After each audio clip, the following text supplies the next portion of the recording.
When Father Thomas was asked to perform an exorcism in the winter of 2003, the bishop gave him one warning. If the demon speaks 5 specific words to you, leave immediately. Don't argue. Don't finish the rite. Just leave. Father Thomas, 34 years old and confident in his faith, asked what the words were. The bishop shook his head. I can't tell you. If I do, they'll already be in your mind. You'll recognize them when you hear them. And if you do, run. Father Thomas didn't run. He stayed. He heard the words. And 6 months later, he walked into a church in Prague, barricaded the doors, and set himself on fire. The last thing he said to the priest who tried to stop him was, "I have to burn it out. It's the only way." When they found his journal, there were 5 words written on every page. Hundreds of pages, the same 5 words, over and over. In his handwriting, the church sealed the journal, classified the case, and quietly spread the warning to every exorcist in the network. There are 5 words that corrupt the soul. If you hear them, the demon has already won. Nobody knows where the words came from. The earliest documented case dates back to 1673. A priest in Bavaria performed an exorcism on a young girl. The possession was violent, lasted 3 days. On the final night, the demon leaned close and whispered something into the priest's ear. Witnesses said his face went white. He stumbled back, finished the exorcism. The girl was saved, but the priest was never the same. He stopped eating, stopped sleeping, spent every waking moment writing the same 5 words on paper, on walls, on his own skin.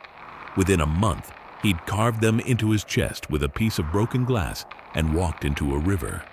Before we go any further, if this story is already getting under your skin, drop a comment and let me know. And if you haven't subscribed yet, hit that button now, because what comes next is going to stay with you for a long time. The church doesn't talk about the 5 words publicly, but within the inner circles of exorcists, demonologists, and theological researchers, they're known as the corruption sequence. Not a spell, not a curse, something worse, a linguistic virus, a phrase that, once heard and understood, rewrites something fundamental in the human mind. It doesn't possess you. It doesn't control you. It changes you, makes you see the world differently, makes you understand something you were never meant to understand. And once you know it, you can't unknow it. Dr. Elena Voss was a psychologist specializing in religious trauma. She didn't believe in demons, didn't believe in exorcisms, but she believed in the psychological damage they caused. In 2011, she was granted access to the church's sealed archives to study the effects of exorcism on mental health. She found 23 documented cases of the 5 words. 23 priests spanning 3 centuries, all of whom heard the words during exorcisms, all of whom deteriorated rapidly afterward, all of whom died by their own hand within a year. The pattern was always the same. First, obsessive writing. The words appeared everywhere. Journals, mirrors, floors, carved into furniture. Then, isolation. The priests would withdraw from their communities, claiming they needed to think or pray or understand. Then, physical decline. They stopped eating, stopped caring for themselves. Their eyes would hollow out. Their skin would pale. And finally, the act. Some burned themselves, some drowned, some walked into traffic, but the method always seemed chosen carefully, deliberately, as if they were trying to erase something. Elena requested transcripts of the exorcisms. The church refused. She requested interviews with surviving witnesses. The church declined. But she did find one thing: a single line in a report from 1823, written by a bishop in France. The words do not command, they reveal, and what they reveal is unbearable. Elena became obsessed. She reached out to retired exorcists. Most wouldn't talk to her, but one, Father Dominic Caro, 81, blind, living in a hospice in Ireland, agreed to a phone call. His voice was thin, fragile, but clear. "You want to know about the 5 words?" he said. "Yes. I heard them once, 40 years ago. I didn't leave. I should have."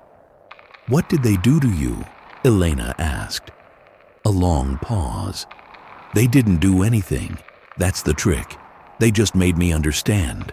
And once you understand, you can't stop understanding. Every time you think, every time you pray, every time you try to find meaning, it's there. The 5 words. Like a crack in a window, you can't unsee it." "What do they reveal?" Elena pressed. Father Caro's breath rattled. "That we're wrong, all of us, about everything. God, morality, the soul. The words don't argue with you. They don't make a case. They just show you. And once you see it, you realize you've been living in a lie so deep, so foundational, that pulling it out means pulling out everything.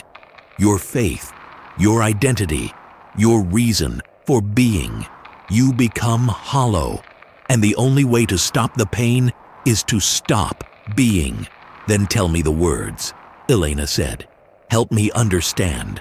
"No." His voice was sharp. "You don't want that. Nobody does. The words aren't knowledge. They're poison. And I won't be the one who puts them in your head." He hung up. Elena tried calling back. The hospice said Father Caro had passed away that night, peacefully, in his sleep. But when they cleaned his room, they found something. Carved into the underside of his mattress, shallow and uneven, done with a fingernail over months or years. 5 words. The staff didn't know what they meant. They painted over them. Elena's obsession grew. She pulled files, cross-referenced cases, found patterns in the word's effects. Victims always described the same sensation, a sudden, crushing clarity, a understanding so complete and so terrible that it made everything else feel like static. She found one surviving account, a letter written in 1902 by a priest who heard the words but didn't die. He lived another 30 years in a monastery, silent, never speaking, but in his final days, he wrote a single paragraph. "The words are not evil. Evil implies intention. They are simply true. And the truth they tell is that the shape of the soul is not what we believe. We are not temples. We are not vessels. We are cracks. And what lives in us is not divine. It is old. It is patient. And it is laughing." Elena tried to find the 5 words herself. She combed through linguistic studies, ancient texts, apocryphal scriptures. She found references, hints, descriptions, but never the words themselves. Every source stopped short, redacted, burned, sealed, until she found a name. Marcus Helm, a former priest, defrocked, living in Montana. He'd been present at an exorcism in 1998. He'd heard the words, and he was still alive. She flew out to meet him. His house was small, isolated. The windows were covered with newspaper. When he opened the door, he looked older than his 53 years. Gaunt, hollow-eyed. He stared at her for a long time. "You're here about the words?" "Yes." He stepped aside. Let her in. The interior of the house was covered in writing. Walls, ceiling, floor. Not the 5 words. Other words, thousands of them.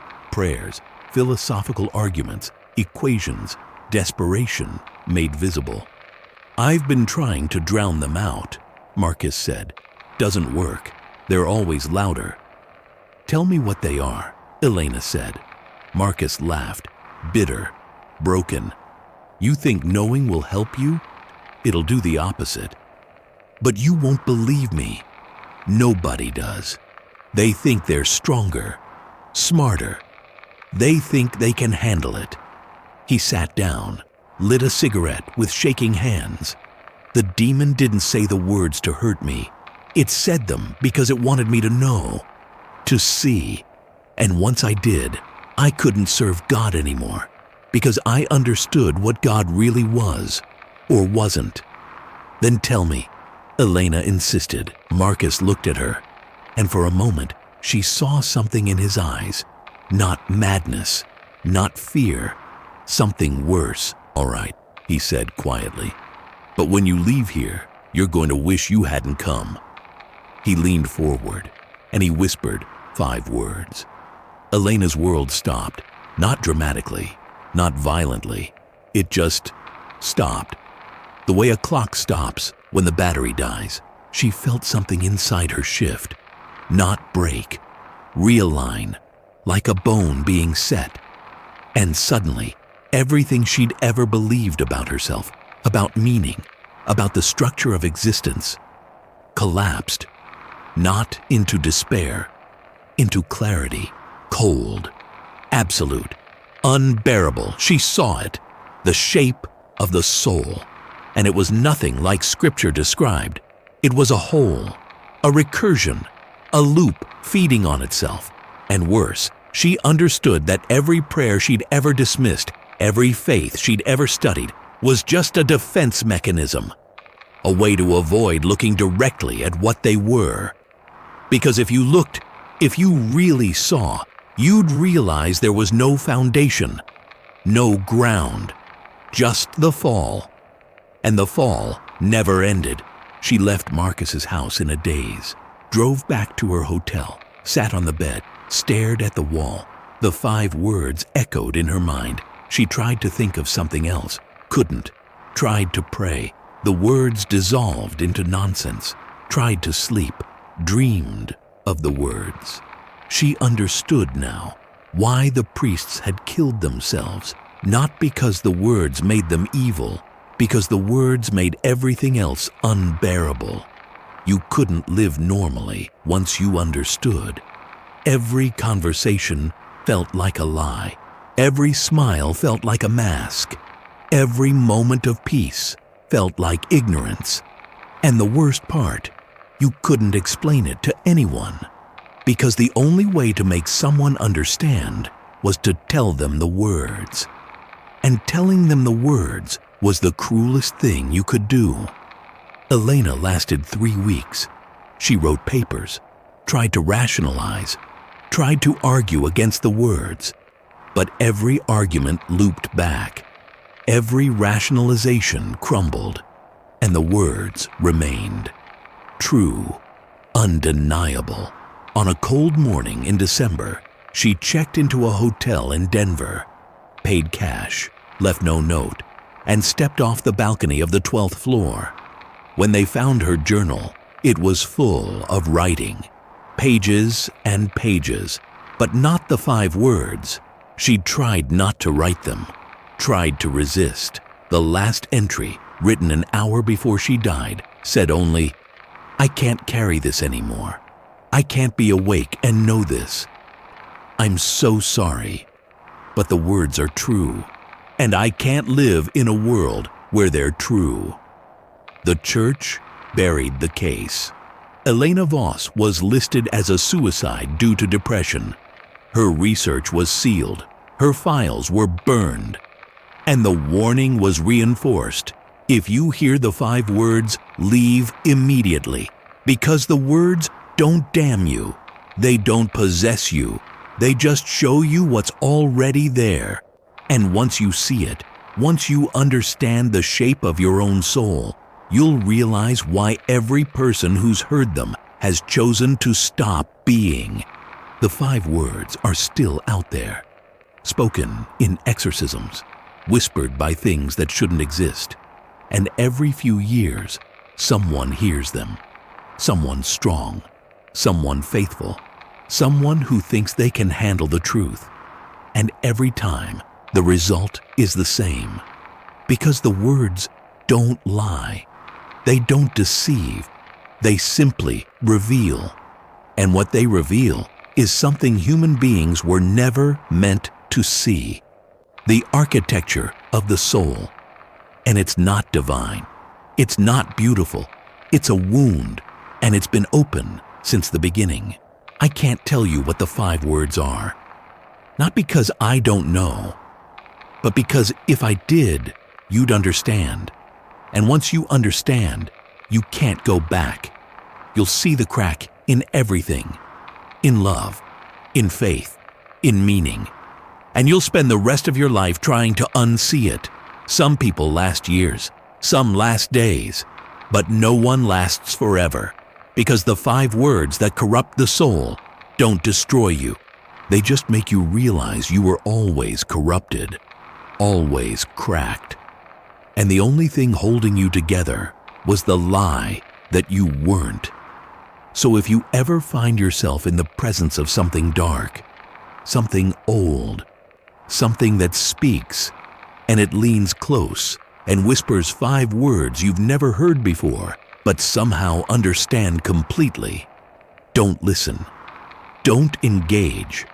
And whatever you do, don't try to remember them. Because the words don't need to be remembered. Once spoken, they're already inside you, carving, reshaping, revealing. And by the time you realize what's happened, it's too late. You'll already be writing them, on paper, on walls, on yourself, trying to make sense of the unbearable truth. Until finally, like all the others, you choose the only escape left, silence, and the long, welcome dark.